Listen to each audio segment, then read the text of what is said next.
வணக்கம். இன்றைக்கி நான் காமிக்க போகிறது ஒரு மிளகா வச்ச ஒரு குழம்பு தான். இதுக்கு இந்த பஜ்ஜி மிளகா மாதிரி பெரிய மிளகா எடுத்துட்டாக்கா ரொம்ப டேஸ்டியாக இருக்கும். இந்த மிளகா எடுத்துட்டுருக்கேன். அப்புறம் ஒரு கப்பு தேங்காயை நல்லா வறுத்து வச்சுட்டுருக்கேன் தேங்காய் எண்ணெயில்.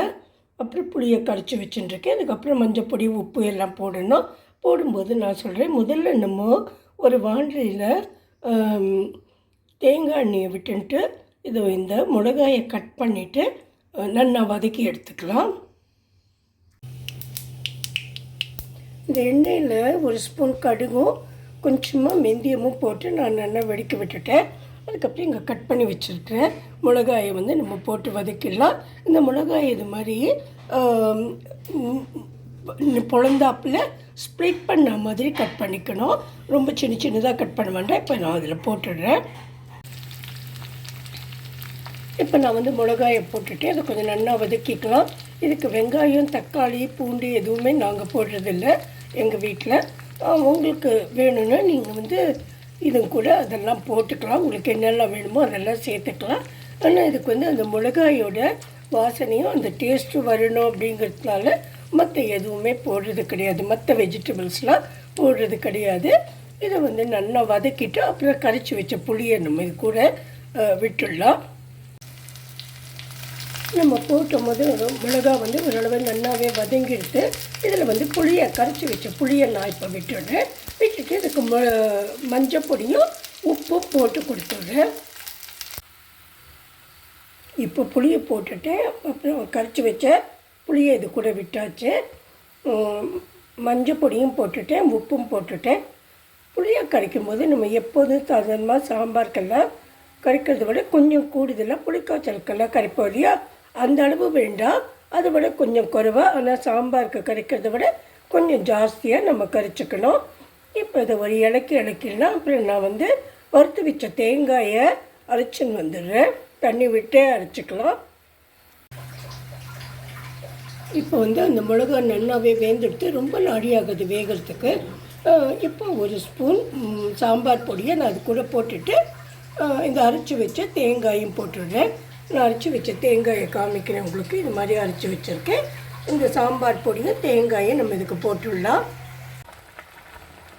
இப்போ நம்ம குழம்பு நல்லாவே கொதிச்சுன்னு வருது. இப்போ இதை கொஞ்சம் சின்னதாக்கிடலாம் கேஸை. இப்போ இந்த குழம்பு இறக்கிறதுக்காச்சு நல்லா அது கொதிச்சாச்சு. இதில் கொஞ்சம் ஜாஸ்தி வெல்லம் போட்டுக்கலாம். நம்ம இவ்வளோ வெல்லத்தையும் போட்டுட்டு அப்புறம் கண்டிப்பாக ஒரு டேபிள் ஸ்பூன் பெருங்காயமும் போட்டுட்டு நம்ம இறக்கிடலாம். இப்போ நான் வெல்லமும் போட்டுட்டேன், பெருங்காயமும் போட்டுட்டேன். நம்ம குழம்பு ரெடியாக எடுத்து இதுக்கு மேலோட கொஞ்சமாக தேங்காய் எண்ணெய் விட்டுட்டு நம்ம சர்வ் பண்ண வேண்டியது தான். இப்போ ரொம்ப சிம்பிளான ஆனால் வெரி டேஸ்டியான மிளகா குழம்பு நம்மளுக்கு ரெடி ஆகிடுது. இது ரொம்ப காரமாக இருக்கணும்னு பயப்பட வேண்டாம். காரம் இருக்காது. இதுக்கு நல்ல டேஸ்ட்டாக இருக்கும். எல்லா டேஸ்ட்டும் பேலன்ஸ்டாகவும் இருக்கும். இதையும் ஒரு நாள் நீங்கள் பண்ணி பாருங்க. Thank you very much friends. I will meet you in my next video. Thank you. இப்போ நம்ம பார்க்க போகிறது ஒரு தயிரில் பண்ணுற கீரை போண்டா போட்டு மோர் குழம்பு தான். இது எப்படி பண்ணுறதுன்னு பார்க்கலாம். இதுக்கு கீரையை கட் பண்ணி வச்சுட்டுருக்கேன். கொஞ்சம் வெங்காயம் வச்சுட்டுருக்கேன். பச்சை மிளகாவும் கொத்தமல்லி கொஞ்சம் கட் பண்ணி வச்சுட்டுருக்கேன். அதுக்கப்புறம் ஒரு உருளைக்கிழங்கு, அது தோலை சீவிட்டு அப்படியே சீவிக்க வேண்டியது தான். ப்ளெயினாகவே வேக வைக்க வேண்டாம். இதில் ஒரு கப்பு கடலை மாவு, அப்புறம் ஒரு 4 டேபிள் ஸ்பூன் அரிசி மாவு எடுத்து வச்சுட்டுருக்கேன். பக்கத்தில் கொஞ்சம் தயிர் எடுத்து வச்சுருக்கேன். இந்த தயிரில் அவக்காய், ஊறுகாய் போட்டிருக்கேன். இங்கே எல்லா வெஜிடபிள்ஸும் நான் காமிச்சிருக்கேன். கீரை இருக்குது, வெங்காயம் இருக்குது, பக்கத்தில் கொத்தமல்லியும் பச்சை மிளகாயும் கட் பண்ணினது இருக்குது. இங்கே பொட்டேட்டோ இருக்குது. இது அப்படியே சீவிக்க வேண்டியது தான். கடலை மாவு, அரிசி மாவு. அதுக்கப்புறம் போட வேண்டிய சாமான்கள் எல்லா பொடிகளும் போடணும். இது நல்ல தயிர் எடுத்து வச்சுட்டுருக்கேன். இதில் கொஞ்சம் ஆவக்காய் ஊறுகாயை நான் போட்டு 2 உப்பும் போட்டு கலக்கி வச்சுட்டுருக்கேன். இப்போ இதை எப்படி பண்ணுறதுன்னு பார்க்கலாம். நம்ம முதல்ல இந்த எல்லா வெஜிடபிள்ஸையும் போட்டுன்ட்டு இந்த 2 மாவையும் ஒன்றா சேர்ந்து கலந்துக்கணும். அப்புறம் இதில் கொஞ்சம் மஞ்சள் பொடி, கொஞ்சம் தனியா பொடி, ஜீரக பொடி, அப்புறம் கரம் மசாலா, உப்பு இதெல்லாம் போட்டு நல்லா கொஞ்சம் பெருங்காயம் இதெல்லாம் போட்டு இந்த வெஜிடபிள்ஸையும் போட்டு நல்லா கரைச்சிக்கணும். வேணும்னா கொஞ்சம் தண்ணி விட்டுக்கலாம், ரொம்ப தண்ணி விட வேண்டாம். ஏன்னா அப்புறம் நம்ம போண்டா போடும்போது ரொம்ப எண்ணெயை குடிக்கும். இந்த எல்லா பொடியுமே நான் போட்டுட்டு இந்த அப்பக்காரில் வச்சுருக்கேன். இதில் கொஞ்சம் தேங்காய் எண்ணெய் விட்டுருக்கேன். இப்போ நம்ம இந்த மாதிரி திக்காக நல்லா நம்ம போண்டா வடைக்கெல்லாம் பிசைஞ்சிக்கிற மாதிரி மிக்ஸ் பண்ணிவிட்டு இதில் அந்த போண்டாவை போட்டுட்டு கேஸை சின்னதாக பெருசாக ஆக்கின்ட்டு நல்லா வேக வச்சுட்டு 2 பக்கமும் திருப்பி போட்டுட்டு இதை நம்மளது நல்லா வேந்துட்டு நான் எடுத்து வச்சுட்டுட்டேன்.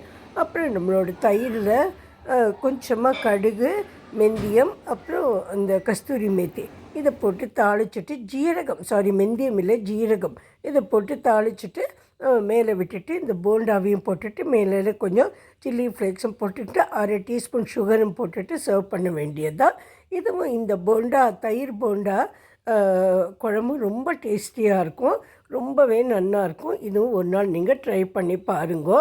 அடுத்தது என்ன குழம்பு பண்ணலான்னு நான் சொல்கிறேன். வணக்கம், நான் பார்த்து சமைத்த அன்னபூர்ணி. இன்றைக்கி இந்த குழம்பு வகையில் 3வது எபிசோடாக நான் காமிக்கிறேன். இதில் 3 காமிச்சேன்னா ஏற்கனவே 2 காமிச்சிருக்கேன். 2 எபிசோடில் 4 ஆகிடுத்து, இதோட 3. இப்போ 7 நாளைக்கு நம்ம 7 விதமான குழம்பு பண்ணுற மாதிரி நான் காமிச்சிருக்கேன். என்னால் முடிஞ்ச வரைக்கும் எல்லாமே கொஞ்சம் யூனிக்காக இருக்க மாதிரி தான் காமிச்சிருக்கேன். உங்களுக்கு பிடிச்சிருக்கும்னு நினைக்கிறேன். இன்றைக்கி நான் பண்ண போகிறது ரொம்ப நியூட்ரிஷியஸாக இருக்கிறது, உடம்புக்கு ரொம்ப சக்தி வாய்ந்த ஒரு கொண்டக்கடலை குழம்பு தான். அதாவது சுண்டல் குழம்புன்னு சொல்கிறா. இதை நான் அந்த கொண்டக்கடலையே கொஞ்சம் ஸ்ப்ரவுட்ஸ் வந்ததுக்கப்புறமா நேற்று ராத்திரியே வேக வச்சுருக்கேன். கருப்பு கொண்டக்கடலையை இதை இங்கே புளியை கரைச்சி வச்சுருக்கேன் குழம்புக்காக.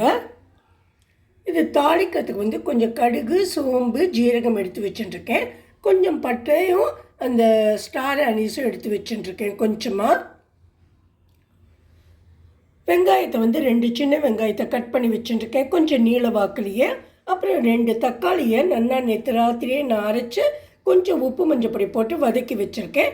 இப்போ முதல்ல எண்ணெயை விட்டுட்டு இந்த தாளிப்புக்கு இருக்கிறத கொடுத்துடலாம் நம்ம. அதாவது இந்த கடுகு இதெல்லாம், அப்புறம் 2 மசாலா சாமான் இருக்கு இல்லையா, இதையும் நல்லா நம்ம கொஞ்சம் இதெல்லாம் சூடு ஆனதுக்கப்புறம் இந்த கடுகு வெடித்ததுக்கப்புறமா நம்ம இந்த வெங்காயத்தை போட்டு வதக்கிடலாம். அதுக்கப்புறமா இந்த தக்காளியும் போட்டுடலாம். தக்காளியும் நேற்று நல்லா வதக்கினது தான். இப்போ இந்த கடுகு இதெல்லாம் நான் போட்டுட்டு வெங்காயத்தை போட்டுடுறேன். அடுத்ததாக வெங்காயம் ஓரளவு வதங்கிட்டு நம்ம இப்போ தக்காளியை சேர்த்துடலாம். கரைச்சி வச்சுருக்கிற புளியை போட்டுட்டு இதில் நம்ம வேக வச்ச இந்த சனாவையும் சேர்த்துடலாம். இப்போ கொஞ்சம் இங்கே மஞ்சப்பொடி எடுத்து வச்சுட்டுருக்கேன், மிளகா பொடி, தனியா பொடி, ஜீரகப்பொடி, அதுக்கப்புறம் கொஞ்சம் தேங்காய் இதெல்லாம் நம்ம நல்லா அரைச்சி வந்துடலாம். உங்களுக்கு குழம்பு கொஞ்சம் திக்காக ஆகணுன்னா நீங்கள் அந்த பருப்பு கொஞ்சம் நான் பாக்கி வச்சுட்டுருக்கேன், அதையும் இது கூட இதை கொஞ்சம் அரைச்சதுக்கப்புறம் அதையும் சேர்த்து அரைச்சிக்கிறேன்னா. இப்போ நம்ம அரைச்சின்னு பேஸ்ட்டையும் அந்த குழம்பு கூட ஆட் பண்ணிடலாம். ரொம்ப திக்காக இருக்கிறா நீங்கள் கொஞ்சம் வெந்நீர் விட்டு அதை கொஞ்சம் தின் பண்ணிக்கலாம் நீங்கள். அப்புறமா உங்களுக்கு உப்பும் கடைசியாக நம்ம போட்டு கொடுத்துடலாம் அதுக்கு. அதுக்கப்புறம் கொஞ்சமாக கரம் மசாலா ஒரு டேபிள் ஸ்பூன் நம்ம அதுக்கு ஆட் பண்ணலாம். அது கொஞ்சம் மசாலா வாசனையும் இருக்கும், ஆனால் ரொம்ப நல்ல டேஸ்டியாக இருக்கும். இது முதல்ல நான் இப்போ போட்டு கொடுத்துட்றேன் இந்த சுண்டல் குழம்பில். இப்போ நம்ம குழம்பு ரெடி ஆகிட்டு இதுக்கு கடைசியாக கொஞ்சம் பெருங்காயம் போட்டு நான் உப்பும் போட்டு கொடுத்துட்டேன். உங்களுக்கு வேணும்னாக்கா நீங்கள் கொஞ்சம் சுகர் ஆட் பண்ணிக்கலாம், இல்லைன்னா விட்டுடலாம். இதை பாத்திரத்துக்கு மாற்றிடலாம் நம்ம. இப்போ நம்மளோட 3 குழம்புமே ரெடி ஆகிடுது. உங்களுக்கு எல்லாம் பிடிச்சிருக்குன்னு நினைக்கிறேன். லைக் பண்ணுங்க, ஷேர் பண்ணுங்க, சப்ஸ்கிரைப் பண்ணுங்க. Please support me. Thank you friends. Thanks a lot.